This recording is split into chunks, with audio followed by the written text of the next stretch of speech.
traveler. Paimon. It's been a long time. Oh, hey, Hoishin. Long time no see. Fancy meeting you here. How's work these days? Thanks to the help of people, but I've been... Huh?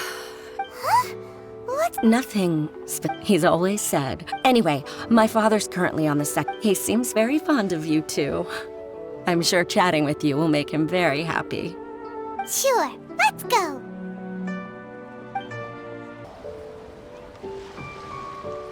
Uncle Tien, we're here to chat with you. Oh? What a lovely surprise. Welcome. Hoishin, why don't you go downstairs and get the shopkeeper to make us a fresh pot of tea?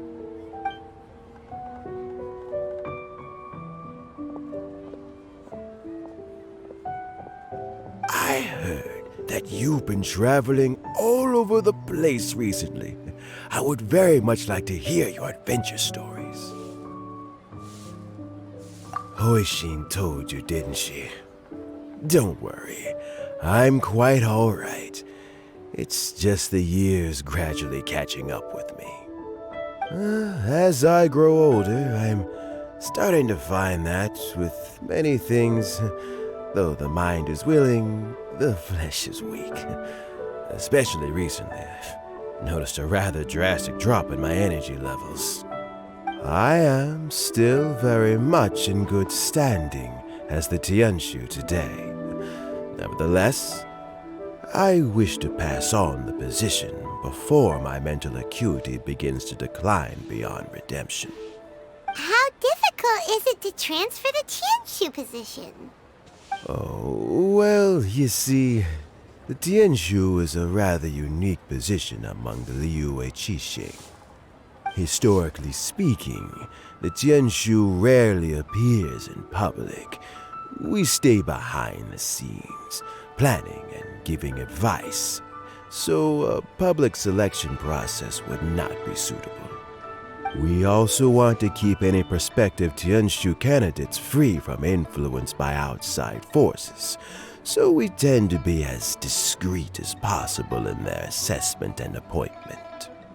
For these reasons, the incumbent Tianshu typically recommends their candidate of choice, and this is then approved by the other Qixing members. So in other words, you pick someone, and then Lady Keqing, Lady Ningguang, and the other Qixing appoint them? Correct. Unfortunately, due to my health, I won't be able to assess every candidate myself. Not to despair, however, because I found someone exceptionally capable to act on my behalf as assessment officer. In fact, I believe you recently became acquainted with her yourself. Oh? Who is it? I'm heartbroken. I thought it might take you a little longer than this to forget all about me. It's Yelan! Jackpot. Uncle Tien here asked me to assess 3 candidates for him. Fancy joining me? You'll be among the first to get to know the next Tianshu. Might be a good opportunity for you. What do you think? Paimon thinks so too. It can't be a bad thing to be on good terms with a new Qixing, right? Alright then. Though, I gotta say, Uncle Tien, you say you're into behind-the-scenes planning? My work's of the covert variety too. Don't you think I might make a good Tianshu? Huh? Yelan, you want to be the next Tianshu? I'm not opposed to the idea, but I suspect Ningguang wouldn't let you go very easily after how long you've been working together. So, how about this? If your investigation reveals that none of the other candidates are qualified for the position, I'll recommend you for the job. Deal. Well, you guys take your time. Everything's all set for the assessments to go ahead. Meet me on the first floor when you're ready. Until then, have a pleasant conversation. Oh, and no need to pay for your tea. As the new owner of this fine establishment, this runs on the house.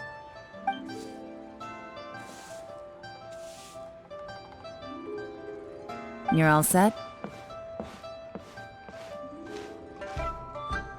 Uncle Tian seems really worn down. It's like all his energy's gone. Yeah, it may sound harsh, but Uncle Tian is past his prime. He's not cut out for this anymore. So he's recommended 3 candidates. Their names are Qinwei, Mingguo, and Zhi. Qinwei is a wealthy entrepreneur. Mingguo works at the Liyue Ministry of Civil Affairs, and Zhi is focused on study and travel. Try to keep all that in mind. Of course, it doesn't really matter if you forget, since we'll be assessing them at Yuehai Pavilion in a short while. Qianwei, Mingguo, Zhi. Paimon should be able to remember their names, but what does the assessment involve exactly? Let's leave that until we get to Yuehai Pavilion. All right. Heads in the game, people. The stakes don't get much higher than a change in the Qixing. We can't afford to miss anything, no matter how small. Got it. We'll keep our eyes wide open. My legs are getting sore. What is wrong with this assessment officer? This is a huge occasion and I don't even get a chair. I've dealt with all kinds of people in my time, but never have I been made to stand while I'm waiting for an appointment. Oh, I mean, I think it's fine. That's called being complacent. If you're happy to just accept the way things are, you'll never be able to change anything in the future. Oh, come on. That's just... Now you're just being unreasonable. All right, you two. Let's not get into a big argument over this. It's not worth it. Qianwei, that was a bit uncalled for. And Mingbo, cut him some slack. We've all been standing around for a while. It's natural to be getting irritable. Look, how about this? There's no rule saying we're obliged to stand up while we wait, so why don't we borrow some chairs from the guild nearby? Fine. They're not the best quality chairs, to be sure. But under the circumstances, it would be better than nothing. It looks like all 3 candidates have arrived. We'll meet them formally soon. Before that, let me run you through the assessment process. I've split it into 2 stages: current affairs and planning, and face-to-face interview. In the first stage, candidates are required to submit a manifesto for Liyue's development. In the second stage, we will ask them some questions in person. Writing a manifesto takes time, so I informed them of this requirement in advance. These are the reports they submitted. Wow. One of them is really thick. It's also worth mentioning a stipulation I gave them. Whoever is appointed as the new Tianshu will be expected to implement their plan as put forward in their manifesto. Failing the occurrence of some cataclysmic event, they will not be permitted to change their plan. Therefore, these 3 piles of documents in front of us represent where each candidate stands on key policy issues. There's still some time. Have a skim through, get a first impression of what each person's proposing. I'll be waiting off to the side. Just let me know when you're done.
Finished, huh?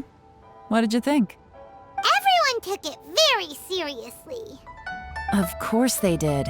They have the chance to be picked as the new Tianshu, so you can bet they're putting their best foot forward. And keep in mind, whoever gets in has to execute their plan as written. Nobody wants to have any regrets. That's for me to know and you to find out. We can talk more after the interviews. We'll see the candidates now. Let's do one at a time. Start with Chenwei. Yes, ma'am.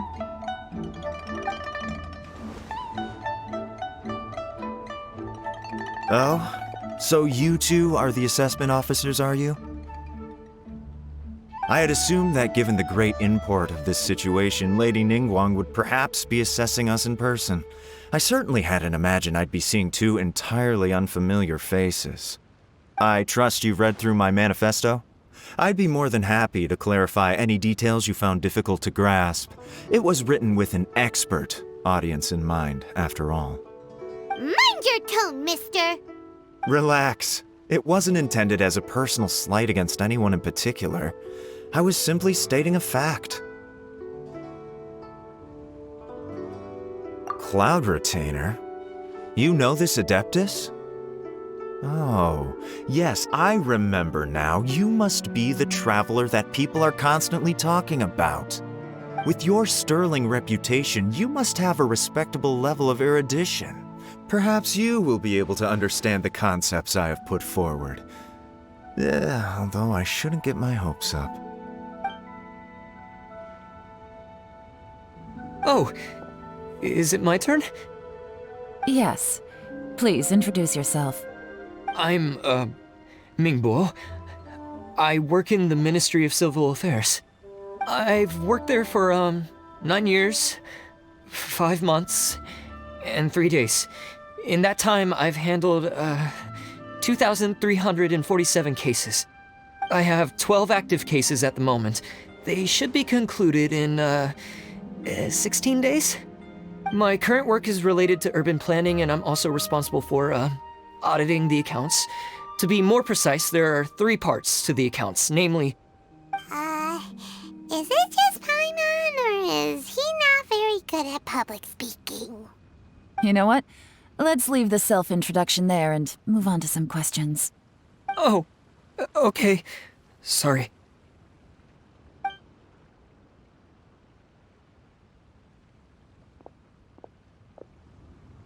Hello. Not gonna lie, I'm feeling a little nervous. What would you like to know? You're here to assess me, so ask away and I'll answer your questions to the best of my ability. Your manifesto is very wide in its scope, but you don't seem to be personally involved in many of the specific fields. How can you be sure that you have the ability to put your plan into action? Very fair question. I completely understand where you're coming from. But I'm confident in my plan. I've visited many different places, talked to lots of people with far more expertise than myself, and my manifesto is the conclusion of these efforts. Of course, 2 different problems can be interconnected in very complicated ways, and you might reach 2 very contradictory conclusions depending on which one you're focusing on. What I've tried to do is strike a balance. In other words, present an optimal solution to all the problems as a whole. How do you plan to determine whether you are right or wrong about your proposed solution being the optimal one? A great question. Well, I'd start by having my colleagues and the secretaries of the Yuehai Pavilion evaluate any proposals before implementation. Post-implementation, it would all come down to the results. If it turned out that my judgment was to blame for poor results, I would take responsibility. Nice answer. All right, next question. He seems like a great guy. Everything he said was thoughtful and logical, and he was just a pleasure to listen to. Here's my take on what we just learned. As you saw, Chenwei is highly knowledgeable. He proposes many excellent ideas in his manifesto which effectively target the big issues. But he is very proud and incredibly stubborn. He doesn't care much about other people's feelings. Mingbo's plan is more thorough and more measured. You can tell he's meticulous in his work, very detail-oriented. But he and Chenwei are otherwise polar opposites. Mingbo is not very articulate and comes across as very timid in conversation. Perfect summary! Paimon couldn't agree more! You're good at this, Yelan. Last but not least, Jur-E. His manifesto is full of pertinent details, His methodology is sound, and his proposals cover a broad range of fields, which is quite a rare feat. The depth he goes into in each and every area means it can only be a product of painstaking work. Plus, he is modest and good at dealing with people. But what really interests me is that many of his views happen to coincide with Uncle Tien's. Having someone like Yi take the position would certainly put Uncle Tien's mind at rest. Great! We'll see. Let's go back and report to Uncle Tien.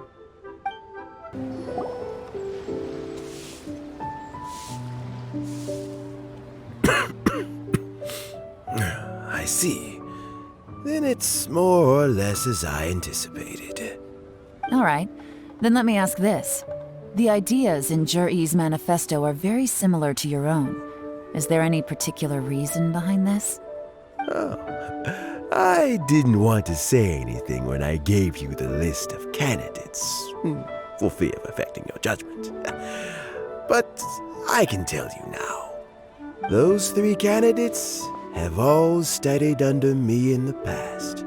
It's only natural that they share some similarities with me.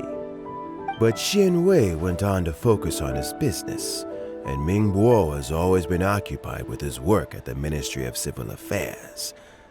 Of all of them, Yi was with me for the longest duration. Whoa! So how did you get to know them all, Uncle Tien?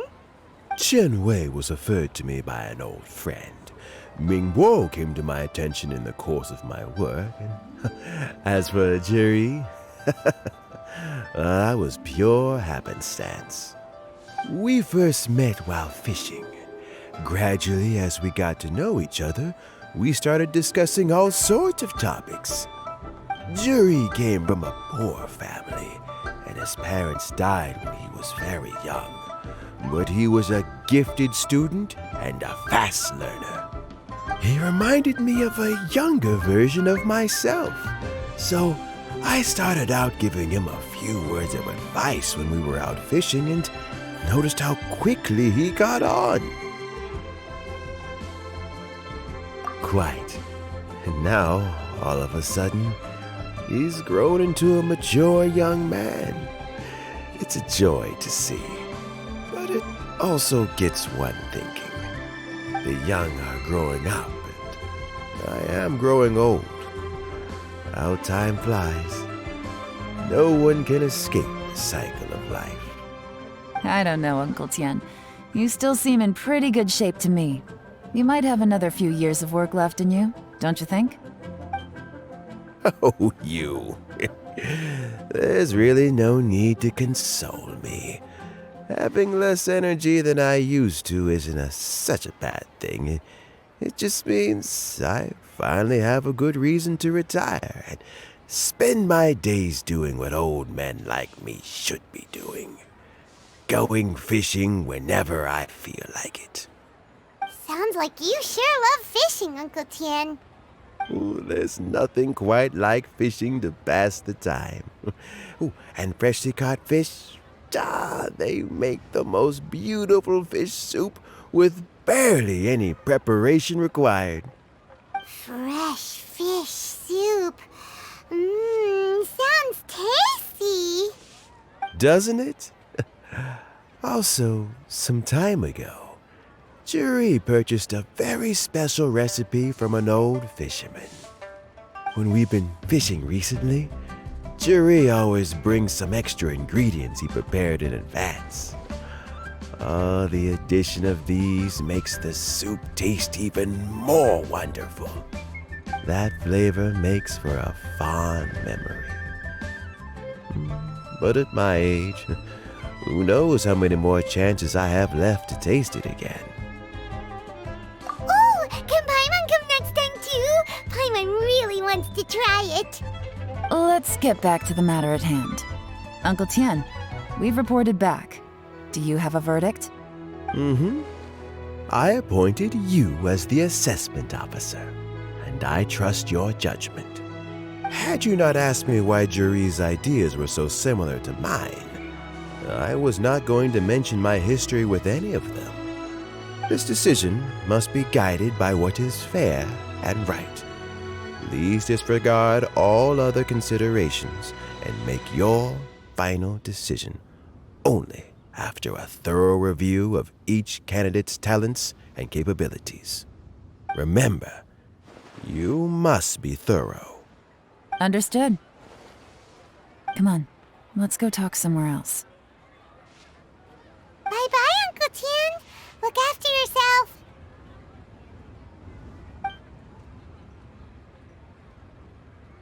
So, it's gonna be Jiri, right? His manifesto was written well, and he's the best speaker. Easy. Let's not rush. There's no time limit for this assessment. Huh? So, are you gonna give them more tests or something? No, nothing like that. The assessment itself is complete. But let me give you a word of advice. Things are not always as they appear. The biggest no-no in intelligence work is to only get information from the person of interest themselves. The truth is almost always hidden beneath many layers of deception. You have to get information through many different channels. For example, Wenyuan, Shanghua. Yes? Lady Yelan, what are your orders? Ugh! Who are they? Where did they come from? Did they scare you? These two are Wenyuan and Shanghua. They work for me. As my trusted assistants, they are always standing guard nearby. They also perform various assignments as required. Shanghua is a business expert who gets his information by trading. Wenyuan relies on word of mouth. And there's also Upei, who's not here right now. That meathead must have been out there on sea surveillance for some time now. Is he all right? I seem to remember that he can't swim. Nothing can take that guy down. Certainly not a little wind and waves. Shanghua, visit all the commerce guilds and look into Qianwei's background. Wenyuan, go to the Ministry of Civil Affairs and look through Mingbo's work files. Yes, ma'am. So what about Jiri?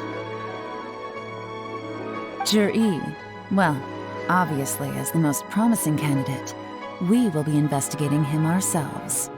Let's go to the docks first. Lots of people passing through there. You can find out all kinds of things. If we're looking for information, why don't we try talking to Bulai, the owner of Wanyu Boutique? He does business at the North Wharf. Maybe he has some news for us. That's actually not a bad idea. Let's go and ask him.